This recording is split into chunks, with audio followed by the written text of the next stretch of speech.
They said he was useless.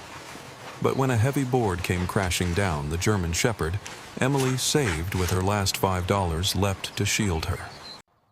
That was just the beginning. Each day revealed more scars that told of battles fought a broken tag, and a past that connected him to something greater. What Emily thought was a rescue turned into a revelation. If you believe in loyalty, redemption, and second chances, make sure to like this video and subscribe for the rest of Max's powerful journey. It was a late autumn afternoon in small-town Ohio, the kind where the air smelled faintly of burning leaves, and the streets grew quieter as dusk settled in. Emily Carter, just 10 years old, clutched her grandfather's weathered hand as they walked past the edge of town. Her grandpa George, a retired steel mill worker with a limp from decades of labor, often took her on evening strolls. He said it kept the heart alive, and besides, Emily was never happier than when she had dirt under her shoes and wind in her hair. They passed an old lot, half forgotten, and lined with rusting machinery. Behind a sagging fence, Emily caught sight of movement. She tugged at George's sleeve. "Grandpa, did you see that?" He followed her gaze and sighed. In the shadow of a leaning shed lay a dog ribs sharp beneath its dull fur, eyes too tired for barking. Its body was tethered loosely to a rotting post with a frayed rope. The animal didn't move at their approach, just stared as though it had long since stopped expecting kindness.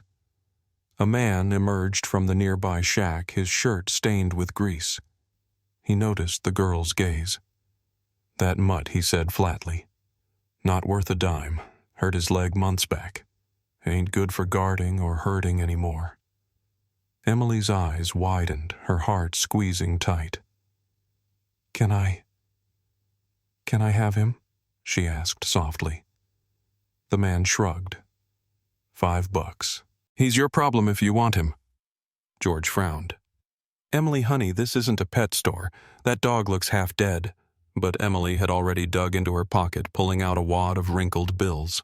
She had saved them over weeks, gathering eggs at her grandma's house, sweeping porches, running small errands for neighbors.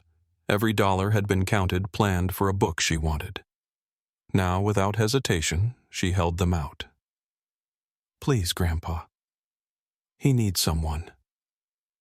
George looked at her trembling hand, then at the gaunt creature whose eyes, though dull, carried a shadow of something deeper pain, maybe dignity buried under neglect. The man snatched the bills without another word, muttering as he shoved the cash into his pocket. Emily knelt, her small fingers carefully untying the rope. The dog didn't resist, didn't growl. Slowly, stiffly, it rose and limped toward her. George placed a steadying hand on her shoulder. "Sweetheart, you sure about this?" She nodded firmly, her voice steady. "He picked me." They walked home slowly, the dog trailing behind like a weary soldier following orders. Neighbors across the road paused, shaking their heads at the sight. "What's that girl doing with a broken stray?" one woman whispered. Another man laughed under his breath. "Won't last the week." George heard them, but Emily kept her chin high, her hand reaching back to touch the dog's fur every few steps. To her, it wasn't about what the world thought. It was about the promise she felt when those tired eyes met hers. When they reached home, the sun had almost disappeared, leaving the farm bathed in a soft amber glow. Emily led the dog into the barn, spreading an old quilt over a pile of straw. She placed a dish of water beside him, then sat on the floor, her knees tucked under her chin. "You're safe now," she whispered. "I think I'll call you Max." At the sound of his new name, the dog lowered himself onto the blanket, exhaling a breath that trembled but seemed relieved. George watched from the doorway, his expression a mix of worry and wonder. For all his doubts, he could not ignore the quiet bond forming right before his eyes. That night, Emily refused to leave Max's side. She hummed softly, her small hand brushing gently over his scarred coat until his eyes finally closed. Outside, the autumn wind rattled the barn doors, but within that fragile space there was warmth, the beginning of something no one else could yet see. The first night passed with the sound of crickets echoing outside the barn, while Emily lay curled up on a folded blanket a few feet from Max. Her grandfather had insisted she sleep inside the house, but Emily shook her head and whispered that Max might feel abandoned if left alone. George eventually gave in, though he left the barn door slightly open and a lantern burning low in case she needed him. Max did not move much, only shifting once to curl tighter into himself, as though protecting some hidden wound. Emily reached out during the night, her fingers brushing straw, but Max's eyes only flickered open and shut again, with no sound at all. Morning came slowly, golden light streaming through the barn's slats, yet Max remained silent. He did not bark, did not whine, did not wag his tail when Emily greeted him with a cheerful, "Good morning, Max." Instead, he watched her with those hollow eyes that seemed to have forgotten how to trust. Emily poured water into the metal dish and placed a small bowl of scraps she had begged her grandmother to save from breakfast. Max sniffed at the food but turned his head away, and Emily bit her lip. She tried coaxing him with a soft voice, reading aloud from a worn storybook she had carried into the barn. She read about knights and brave journeys, pausing every few sentences to glance at him. Though Max gave no response, she noticed his ears twitched at the sound of her voice, a tiny signal that she was not entirely invisible to him. Over the next few days, Emily settled into a routine. After school, she hurried straight to the barn, her backpack still hanging off one shoulder, and sat beside Max. She shared half her sandwich each afternoon, placing small pieces close to his paws. At first he ignored them, but hunger eventually won, and Emily caught the smallest movement as his head lowered to eat, when he thought she wasn't watching. She pretended not to notice, keeping her eyes on her book, or humming softly, allowing him to believe he had kept his dignity. Grandpa George would sometimes stand at the doorway, his arms crossed, unsure whether to admire his granddaughter's persistence or fear that her heart would break if the dog never responded. "Patience, sweetheart," he told her gently. "Healing takes time." Emily only nodded, brushing Max's coat with a soft brush she had borrowed from the horses. Max flinched at first, muscles tightening, but after several evenings of slow, careful strokes, he no longer pulled away. The barn, once just a storage place for hay and tools, began to feel different. The lantern light in the evenings, Emily's quiet voice, reading the smell of warm blankets, all of it created a shelter not only for Max, but for Emily herself. She started confiding in him about her day, about the friends at school, about her dreams of becoming someone who helped animals. Max never answered, but she noticed something in his stillness. It was not the emptiness of the first night. It was listening. One cold Saturday morning, Emily decided to try something new. She brought her favorite stuffed bear from her bedroom, its ears worn and one button eye missing. She placed it gently near Max's paws and whispered, "He's always kept me safe. Maybe he can keep you safe too." She did not expect any reaction, but when she returned that evening, the bear had been pulled closer to Max's blanket, resting against his chest, as though he had accepted the silent gift. Her heart swelled, though she kept the discovery to herself, afraid speaking of it might break the fragile thread of trust forming between them. Days rolled into a week, and then 2. Max still did not bark or wag his tail, but there were small changes only Emily seemed to notice. His eyes followed her when she moved around the barn. When she hummed a tune, his ears tilted slightly, and once, when she tripped over a loose board, he lifted his head quickly as if ready to rise, though his body stayed planted in the straw. It was not affection yet, but it was awareness, and for Emily that was enough. On the 15th evening since bringing Max home, Emily sat brushing hay into neat piles while speaking softly about her school project. She laughed at something she remembered, her voice breaking the stillness. At that moment, Max shifted, and almost imperceptibly his tail gave a single hesitant wag. Emily froze, hardly daring to breathe. The movement was so small she wondered if she had imagined it. But when she whispered, "It's okay, Max. I'm here," his tail moved again, a tiny but undeniable sign. Tears filled her eyes, though she quickly wiped them away, not wanting to frighten him. Later, when George came to check, she met him at the door with a smile that lit her entire face. She did not tell him what had happened, keeping it as a sacred secret between her and Max. But as she glanced back at the dog lying on the quilt, his eyes softer now, she knew something important had shifted.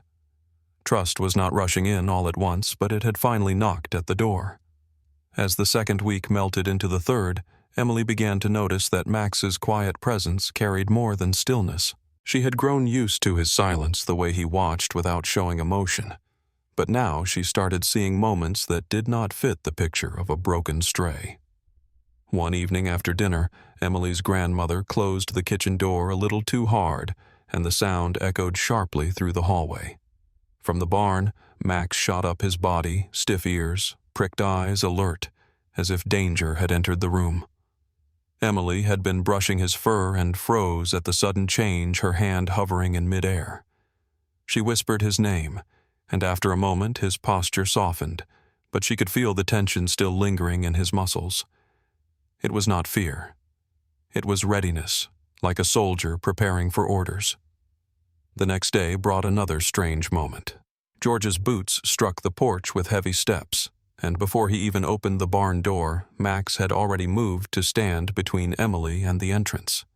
His body angled toward the sound, steady and purposeful, not trembling, but bracing.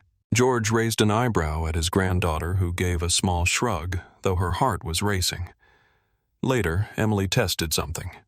Out of curiosity, she whistled a tune she had heard children use when calling their pets high and sharp. Max's head snapped to attention, instantly his eyes scanning the barn as though searching for commands. He did not move until she stopped whistling, and then he exhaled heavily, lowering himself back onto the quilt. Emily stared at him, questions swirling in her mind. Nights became even more peculiar. Instead of settling into his blanket, Max began lying at the threshold of the barn. At first, Emily thought he was restless, unable to sleep, but she soon realized his choice was deliberate. He positioned himself facing the door, his chin resting on his paws, eyes half closed, but never fully asleep. If a rabbit rustled in the grass outside or the wind rattled the shutters, his ears twitched, and sometimes he would lift his head and scan the darkness before lying back down. Emily tried coaxing him to rest on his blanket again, but Max always returned to his spot, steadfast as a watchman guarding an invisible line. George observed one night from the porch pipe in hand and murmured, "That dog isn't just keeping warm out there, Emily. He's on duty." His words settled into her mind, turning curiosity into something heavier. One Friday afternoon, Emily brought her friend Sarah home from school to see Max. Sarah skipped into the barn, clapping her hands excitedly, but Max stiffened his gaze, following her movements closely. When Sarah's laughter rang loud, Max rose, circling Emily subtly as though measuring the visitor's intentions. Sarah blinked at his behavior and whispered, "He's kind of scary." Emily shook her head quickly.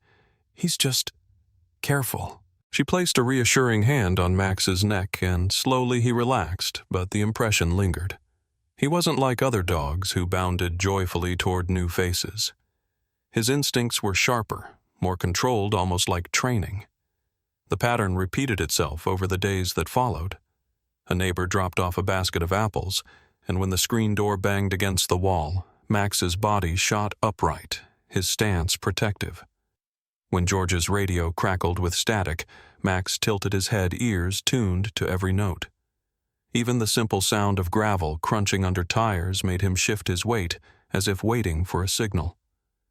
Emily watched closely, her young mind piecing together fragments of a puzzle she did not yet understand. By the fourth week, the barn had become more than a shelter. It had become a place where Emily learned to read silence. She noticed how Max's breathing slowed when she sat beside him, how his eyes softened when she read aloud, and how his body stiffened whenever an unfamiliar sound cut through the air. One night, as the wind howled louder than usual, Emily placed her blanket near the doorway to sit beside him. She leaned her shoulder against his, whispering, "You're watching over us, aren't you?" He didn't respond, but when lightning flashed outside his head, lifted high, scanning the night like a sentry. For the first time, Emily felt less like she was protecting him, and more like he was protecting her. Still, questions grew. Why did he react to footsteps so sharply? Why did he never bark for joy like other dogs, but always held himself ready as though guarding a post? Emily decided not to press him, but her curiosity built like water behind a dam. George, too, began watching Max differently. He caught the dog standing at the fence one evening, body straight, gaze sweeping the yard, and muttered, "That dog has a past." He didn't say more, but Emily caught the weight in his voice. The days passed, and though Max never offered playful affection, Emily noticed that when she moved about the barn, his eyes tracked her every step. When she left for school, he remained at the door until she disappeared down the lane, and when she returned, he was there again, waiting in the exact same place, unmoving, yet constant. The realization struck her quietly. Max was no longer just surviving. He was guarding. Emily had begun to accept Max's strange behaviors as part of who he was, but one crisp Saturday morning revealed something that unsettled her more than any silent watch at the barn door. She was playing in the yard, raking a pile of fallen leaves into a mound and laughing as she tossed handfuls into the air. George watched from the porch, sipping his coffee, when Emily clapped her hands and called, "Come here, Max." She expected nothing more than his usual calm presence, yet to her surprise, Max trotted over and without hesitation sat squarely before her. Emily blinked. She had never taught him the word sit. Tentatively, she said, "Stay." To her astonishment, Max froze in place, unmoving, his eyes focused on her every motion. Emily tried again, raising her hand. "Down." Slowly, smoothly, Max lowered himself until his chest touched the ground. George lowered his cup, his brow furrowed. "You didn't teach him that, did you?" Emily shook her head, her face pale with wonder. Over the next few days, Emily experimented. She whispered commands she had only seen neighbors use with their pets, words she had never trained Max to know. Each time, Max responded with precision. He sat, stayed, lay down, and even followed her as she walked in zigzags, keeping perfect pace at her side. When she told him, "Wait," he held still until she released him. The most chilling moment came when she pointed her finger playfully like a toy gun and said, "Bang!" Without hesitation, Max collapsed onto his side, motionless, playing dead as if it were second nature. Emily laughed nervously, clapping her hands, but George remained quiet, his eyes studying the dog with a depth Emily could not yet interpret. The realization grew heavier during a moment of genuine danger. Emily had been helping her grandmother hang laundry on the line, carrying a basket nearly too heavy for her arms. She stumbled on the uneven ground, the basket tipping toward her. Before she could fall, Max darted forward, placing himself under the weight so it slid against his back instead of crushing her. He stood steady, bracing until Emily regained balance. She gasped, hugging the basket to her chest, and whispered, "Thank you, Max." He didn't wag his tail or bark. He simply stepped back into place, calm, collected, as though it had been a practiced maneuver. That evening, as twilight darkened the porch, a knock rattled the front door. It was firm, unfamiliar, and carried an edge that set George's jaw tight. Emily froze beside him, her heart racing. Before George could move, Max had already positioned himself between Emily and the door. His body lowered slightly, his stance wide, not aggressive, but disciplined, waiting. George opened the door a crack, revealing a traveling salesman offering tools. Max never lunged or barked. He simply held his ground, his eyes fixed on the man until George closed the door firmly. Emily whispered afterward, "He was protecting us." George nodded slowly, though his face betrayed unease. "That's more than protection, sweetheart. That's training. The next morning, Emily tested her theory again, this time deliberately. She placed her school bag on the ground and pointed.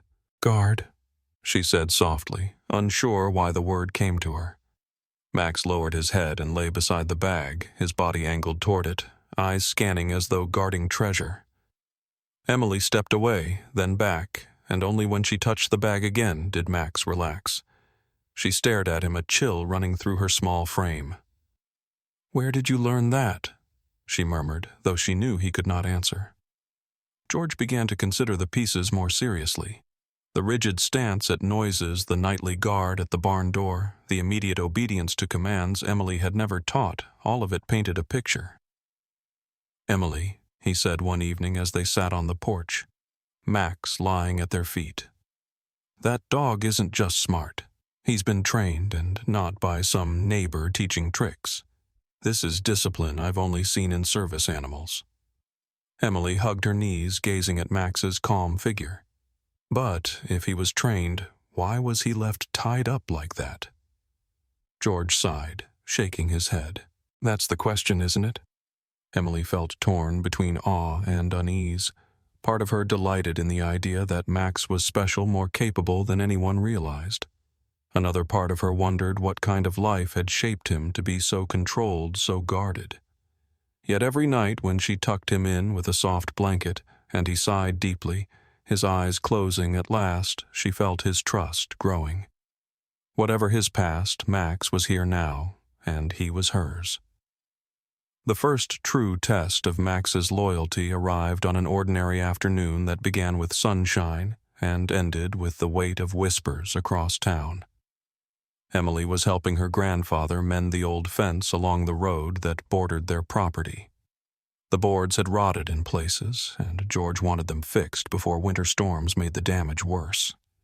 Emily carried a small hammer and nails while George lifted the heavier planks, both of them working slowly but cheerfully as the autumn air cooled. Max lay a few feet away, watching every movement with quiet intensity. As George adjusted a loose board, the top section of the fence post shifted unexpectedly. A heavy length of wood, weather-worn and cracked, broke free and tilted downward toward Emily, who was crouched below, searching for a nail. Before George could shout, Max lunged forward. His body collided with Emily's side, knocking her out of the way as the board crashed into the dirt, exactly where she had been kneeling. The sound echoed, and Emily gasped, staring at the broken plank beside her. She turned to Max, who stood tall, his body angled protectively in front of her eyes, sharp ears pricked. George dropped his tools and rushed over, his heart pounding. He placed a hand on Emily's shoulder, then looked at the dog with astonishment. "He saved you," George whispered, his voice heavy with relief. Emily wrapped her arms around Max's neck, her cheek pressed against his coarse fur. She whispered, "Good boy, Max. You're my hero." Word of the incident spread quickly. Neighbors who had walked past earlier, shaking their heads at the sight of Emily fussing over a stray, now paused to listen to George recount what had happened. That evening at the general store, George mentioned the story to a friend, and soon others were repeating it. That Carter girl's dog knocked her out of the way.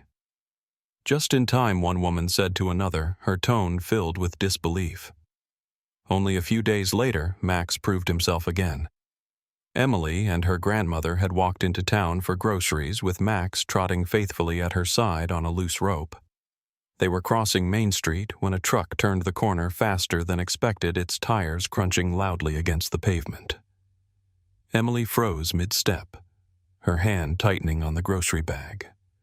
In a flash, Max surged forward, nudging her with enough force to push her onto the sidewalk as the truck screeched by. The driver leaned out, waving an apologetic hand, but Emily's grandmother could only stare at Max. Her breath trembled as she whispered, "That dog just saved her life." Emily clung to Max's neck, tears stinging her eyes, realizing that his instincts had chosen her safety above everything else. The event did not go unnoticed. Several townsfolk witnessed the near accident, and the story spread even faster than the one about the falling board. Some who had once laughed about George and Emily bringing home a useless stray now spoke in hushed, respectful tones. At the diner, Mrs. Baker leaned across her booth to whisper to her friend, "That German Shepherd's no ordinary dog. Twice now, he's saved that little girl." The third event sealed Max's place in the town's memory. Emily had been walking him near the park when another dog, large and aggressive, slipped from its owner's grasp. The animal barreled toward Emily with a snarl, teeth flashing. Emily froze, fear locking her feet to the ground. But Max stepped forward without hesitation, his body shielding Emily as he faced the oncoming dog. His stance was low-controlled, his bark sharp and commanding. The other dog faltered, startled by the power in Max's voice, and after a tense moment, the owner retrieved it. Emily clung to Max afterward, trembling but safe. Onlookers gathered, murmuring their admiration. One man, a retired police officer, tipped his hat toward George. "That's not just luck," he said firmly. "That dog's been trained, and he knows exactly what he's doing." For Emily, each rescue deepened the bond that had already been forming. She began to trust Max with more than just her heart. She trusted him with her life. George, though cautious, could not deny the truth either. "He's no ordinary stray," he said one evening as he sat on the porch, Emily resting against his shoulder while Max lay at their feet. "That dog carries a history we don't yet know. But whatever it is, he's chosen you." Emily nodded, stroking Max's head gently, feeling both the mystery of his past and the certainty of his present. What began as whispers of doubt around town had shifted into a quiet respect. People who once muttered about foolishness now tipped their heads in greeting when Emily walked by with Max. Some even crossed the street to ask about him, curiosity replacing judgment. Max, for his part, remained the same disciplined, silent, loyal. But Emily could sense something beneath his calm exterior, something waiting to be uncovered. The town's growing whispers about Max reached even the ears of Dr. Collins, the kindly veterinarian whose small clinic sat between the bakery and the feed store. George suggested to Emily that they bring Max in for a proper checkup, reasoning that if the dog was to remain such a central part of their lives, they ought to know the state of his health. Emily agreed eagerly, though her heart fluttered with worry. Early on a crisp morning, they loaded Max into the back of George's pickup truck, Emily sitting beside him, her hand resting on his back the entire ride. The clinic smelled faintly of antiseptic and hay, its walls decorated with faded photographs of animals Dr. Collins had treated over the years. Max walked inside with steady steps, his eyes scanning the room carefully before settling by Emily's side. Dr. Collins, a man with silver hair and gentle eyes, crouched down and let Max sniff his hand. "Strong build," he murmured, "but there's more history here than meets the eye." As he began the examination, Dr. Collins gently parted Max's fur-revealing scars that had healed long ago. Some were straight lines, others jagged, scattered across his shoulders and sides. Emily's breath caught when the doctor pointed out an old fracture in one rib, healed but unmistakable. He touched Max's teeth, noting chips and wear unusual for a dog his age. "He's seen hardship," Collins said softly, and not just the kind stray's face. Emily's hand tightened around Max's collar, her eyes filling with questions she could not yet voice. The doctor continued running his hands along Max's neck when his fingers paused against something embedded beneath the skin. He frowned slightly, pressing more carefully. "There's something here," he muttered, reaching for a small device. With practiced care, he scanned the area until a faint beep sounded. Emily leaned closer, her heart pounding. "What is it?" she whispered. Collins pulled out a small scanner, his brows furrowed. "It's a microchip, but it looks damaged." He adjusted the reader until faint numbers flickered across the screen. The signal was weak, incomplete, but enough to confirm that Max was no ordinary stray. Emily exchanged a wide-eyed glance with her grandfather. "What does it mean?" she asked. Collins hesitated, then nodded toward the small filing cabinet in the corner. He retrieved an old notebook where he recorded unusual cases, flipping through pages until he found a section marked for animals with identification tags. "Most stray dogs don't have chips like this," he explained. "They're usually reserved for service animals, military police, or rescue teams. Someone once depended on him." As they absorbed his words, Collins reached for Max's worn leather collar. Hidden beneath the layers of grime and frayed edges, he uncovered a tiny metal ring attached to the fabric nearly rusted through. Hanging from it was half of a tag, the other half broken off long ago. He cleaned it gently and held it to the light. Only a few letters and numbers remained, but it was enough to hint at something official. "This isn't a family pet tag," Collins murmured. "This looks like an identification marker maybe linked to a unit or department." Emily felt her throat tighten. She stroked Max's head, whispering, "You had another life, didn't you?" Max leaned into her touch for a moment, his eyes calm but distant, as though confirming what none of them fully understood. George shifted uncomfortably. "So, what do we do now?" he asked. Collins placed the tag on his desk carefully. "I'll try to reach out through some contacts, maybe trace this back. But understand if he was part of something official, there may be records." Emily's stomach twisted at the thought. She wanted to know Max's past, yet she feared what it might mean for their future together. When they left the clinic, Emily held the broken tag in her pocket like a fragile secret. She kept her other hand resting firmly on Max's back, grounding herself in the present. As they walked past the bakery, a few townsfolk noticed the dog at her side. Some smiled, others nodded with respect, but Emily barely registered them. Her mind replayed Collins's words. Service animals, rescue units. Someone once depended on him. That night, Emily could not sleep. She lay awake, the broken tag on her nightstand catching the faint moonlight through her window. Down in the barn, Max kept his usual watch at the door, his body still, his eyes glowing softly in the dark. Emily wondered what he had seen, what he had endured, and why fate had brought him to her. She whispered into the night, though he could not hear, "Whatever your past is, you belong with me now."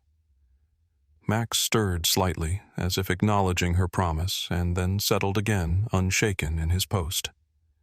The discovery at the clinic did not change Max's behavior, but it changed how Emily and George saw him.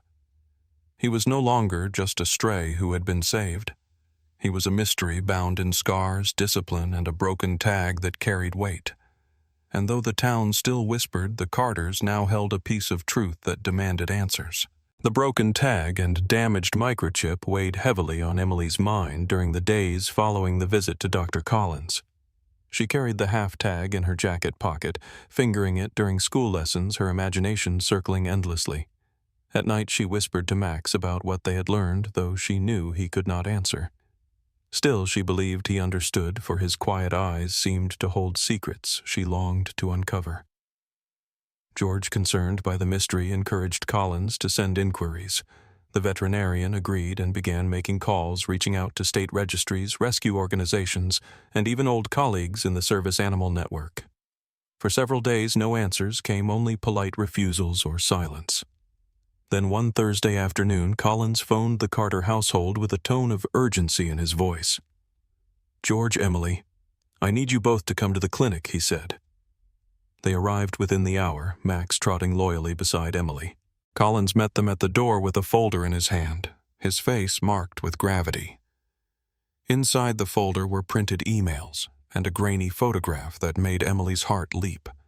The picture showed a strong German shepherd, younger but unmistakable, wearing a harness stamped with bold letters, K9. Beside him stood a uniformed soldier, one arm draped over the dog's back, both looking into the camera with pride. His name wasn't Max, before Collins explained softly. According to the records, he was Bravo, part of a military K9 unit deployed overseas.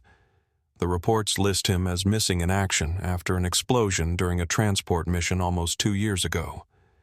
His handler was injured but survived, and the unit believed Bravo was killed in the blast.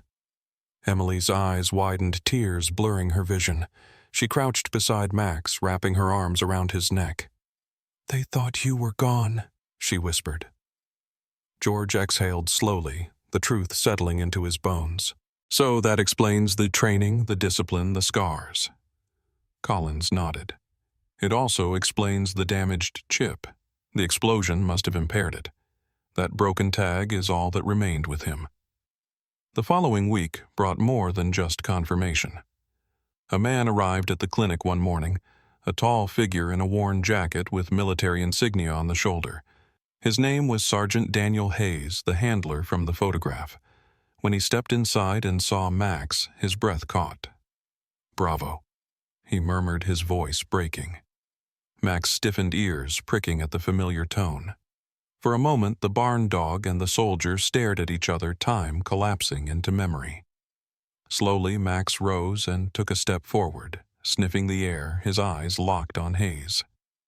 Recognition flickered. He did not leap or bark, but his stance softened, his body trembling with something unspoken. Hayes dropped to his knees, his eyes wet. "I thought I lost you." Emily stood frozen, her small hand gripping George's. This was the truth she had wanted, yet it came with a heaviness she had not expected. Hayes explained that during the mission, their convoy had been struck, chaos erupting. Bravo had been separated in the explosion, and though the unit searched, no trace was found. The Army declared him lost, and Hayes carried that grief like a scar. To see him alive now was both a miracle and a wound reopened. "He was more than a partner," Hayes said softly. "He saved lives. He saved mine more than once." The town soon learned the truth, for news traveled faster than fire on a dry field. The local paper printed an article under the headline, "Lost Military Hero Dog Found Alive in Carter Family Barn." Photographs of Emily and Max appeared alongside the old service image of Bravo in uniform. People who had once doubted now came to the farm, not with whispers, but with respect. Veterans visited, some saluting Max as though he were one of their own. Children brought treats, leaving them on the porch. One elderly neighbor confessed, "I misjudged you, Emily. That's no stray. That's a hero." Emily felt pride, but also fear. She could not shake the worry that the revelation might take Max away from her. At night, she lay awake, staring at the ceiling, wondering if Bravo's past would demand his return. Yet, when she walked into the barn, Max was always there, lying in his usual spot, his eyes softening when they found hers. She whispered, "You're Max to me. You belong here now." George, sensing her unease, placed a steady hand on her shoulder. No matter what his name was, Emily dogs don't live in the past. They live where they are loved. And right now he's chosen you. Emily nodded, pressing her face into Max's fur, holding on to the bond that had begun with 5 crumpled dollars and had now been forged in truth. But she knew the revelation was only the beginning, for with the truth came choices neither she nor Max could avoid. The news of Bravo's survival stirred not only the town, but also circles far beyond it. What began as whispers of awe soon reached the ears of officials who once kept records of every dog that had served. Within a week of Sergeant Hayes's visit, a letter arrived at the Carter household stamped with the emblem of the Department of Defense. George read it slowly at the kitchen table while Emily sat across from him, her fingers clenched together. The letter expressed gratitude for the safekeeping of Bravo, a K-9 once decorated for bravery, and requested further discussion about his future. Emily felt her chest tighten. The words, though polite, carried the weight of authority, and in them she heard the possibility of losing Max. Sergeant Hayes returned shortly after, not in uniform but in plain clothes, his expression heavy. He sat with George on the porch while Emily hovered nearby with Max at her side. Hayes spoke carefully. "I never thought I'd see him again. Bravo saved me more times than I can count. Part of me wants him back. But... He looked at Emily, his eyes softening. I can see what he means to her, and what she means to him. Max lay with his head against Emily's knee, calm and steady, his eyes never leaving her. Hayes exhaled. The question is whether the Army or the unit still has a claim. The following days were filled with uncertainty. People in town debated openly. At the diner, some argued that Bravo belonged to his unit, that he had been trained for service, and his duty should continue. Others countered that he had earned his rest and found a new home. Emily overheard snippets of these conversations whenever she went to town, and each word felt like a shadow pressing down on her heart. She whispered to Max one evening, "They don't understand. You're not just a hero to them, you're my best friend." At school, her classmates asked constant questions. "Are they going to take him away?" one boy asked with wide eyes. Emily swallowed hard and shook her head. "He belongs with me," she said firmly, though her voice trembled inside. She began carrying the broken tag in her pocket everywhere, clutching it like a talisman, fearing it was evidence that might separate them. George tried to reassure her. "Emily, sometimes the world sees things in terms of duty, but love isn't about duty. It's about choice. That dog chose to stay by your side." Yet Emily could not shake the fear. At night, she lay awake hearing Max stir at the barn door, his steady breathing a reminder that he was still there for now. One evening, a government vehicle pulled up the drive. 2 officials stepped out carrying clipboards. They spoke politely, thanking the Carters for caring for Bravo, but their words made Emily's heart pound. "He was declared missing in action," one explained. "Technically, he is still government property. We need to evaluate his condition and determine if he can return to service." Emily burst out, her voice sharp with desperation. "He's not property. He's Max. He's my family." George placed a steadying hand on her shoulder, his face tight with restraint. The officials exchanged glances, then assured them that no decisions would be made immediately. But as the vehicle drove away, Emily felt the ground shift beneath her feet. Hayes visited again, sensing the turmoil. He knelt in front of Emily and Max, his voice low. "If it comes down to it, I'll fight for him to stay here. He deserves peace, and I can see he's already found it with you." Emily's eyes filled with tears as she hugged Max tightly. "Promise me," she whispered. Hayes nodded solemnly. "I promise." Still, the question lingered in the air, heavier each day. The past claimed Bravo as a soldier, a hero who belonged to a unit. The present claimed Max as Emily's guardian, her silent companion. The world began watching closely, curious about which claim would hold. Emily's fear deepened, but so did her determination. She vowed quietly, stroking Max's fur. "Whatever happens, I won't let them take you without a fight." The tension of uncertain ownership hung heavy over the Carter household, but fate delivered an answer in the form of a storm that would test every bond.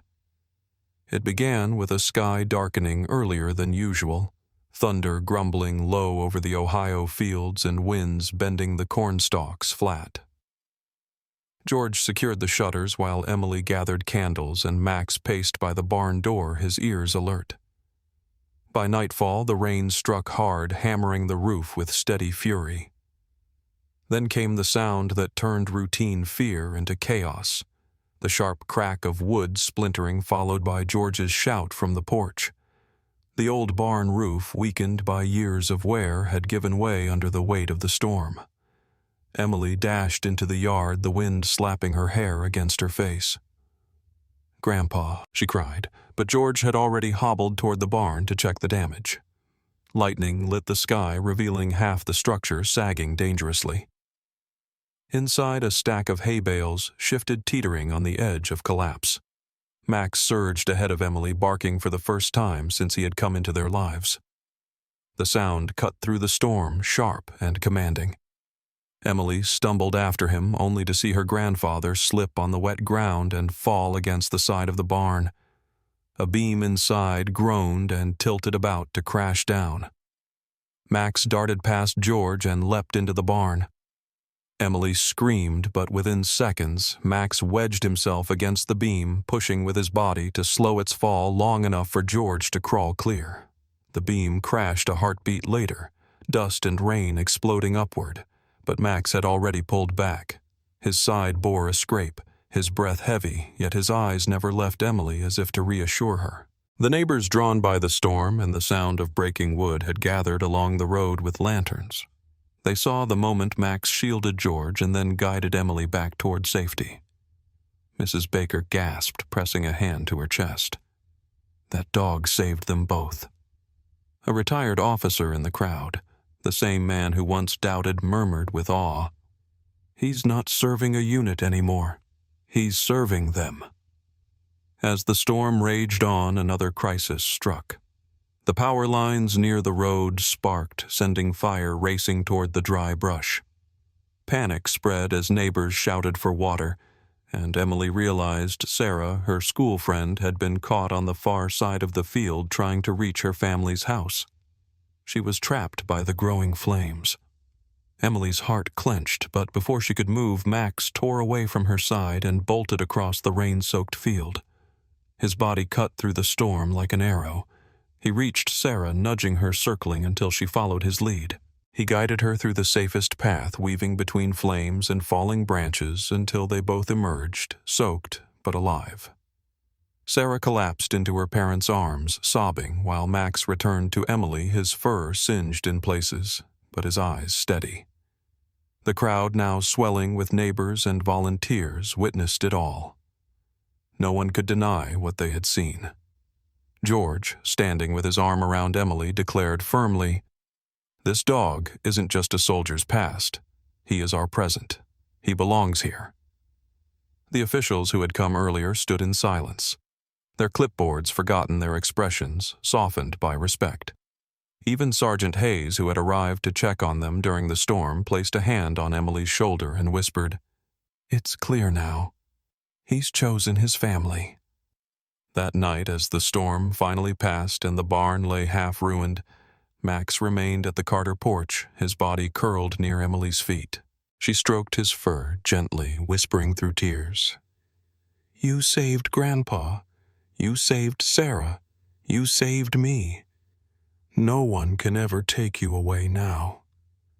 Max lifted his head, eyes reflecting the glow of the lantern, and pressed his muzzle against her hand. For the first time, Emily felt no fear about his past. The entire town had witnessed his loyalty, and the truth was undeniable. Bravo, the soldier dog, had become Max, the Carter family's guardian. The morning after the storm carried a strange stillness, the kind of silence that falls only when a town has survived a night it will never forget. The Carter farm bore scars of the wind and rain. The barn roof collapsed, the fields littered with branches, and the fences broken again. Yet, standing on the porch, Emily saw neighbors arriving one by one, lanterns still in their hands, tools carried over shoulders. They came not just to mend fences or rebuild the barn, but to stand with the Carters, and more importantly with Max. Word of his courage had spread through every street and household. Some had seen him save George. Others had witnessed him lead Sarah through fire, and all now spoke of him with reverence. Mrs. Baker brought warm bread and a blanket, placing them on the porch with tears in her eyes. "That dog saved more than lives last night. He gave us hope when we needed it," she said softly. The retired officer, who once doubted, stood tall, saluted Max, and declared, "This town won't let anyone take him. He belongs here now." Murmurs of agreement rose among the crowd, a chorus of voices determined to defend the bond that had become visible to all. Officials returned days later, their clipboards in hand, but they were met with a wall of townspeople gathered on the Carter property. Men, women, and children stood shoulder to shoulder, refusing to allow bureaucracy to outweigh loyalty. Sergeant Hayes stepped forward, his voice steady. "I served with Bravo. I know his discipline and his bravery. But last night proved something none of us can deny. His duty is no longer to a unit. His duty is here with Emily, with this family, with this town. If anyone tries to take him, you'll have to answer to me first." The officials looked at the crowd, at George standing tall with his granddaughter by his side, and at Max sitting calmly but alert at Emily's feet. It was clear no signature or order could break what had been forged. With a nod of respect, the officials withdrew, leaving the Carter farm in peace. In the weeks that followed, the community came together to rebuild the barn.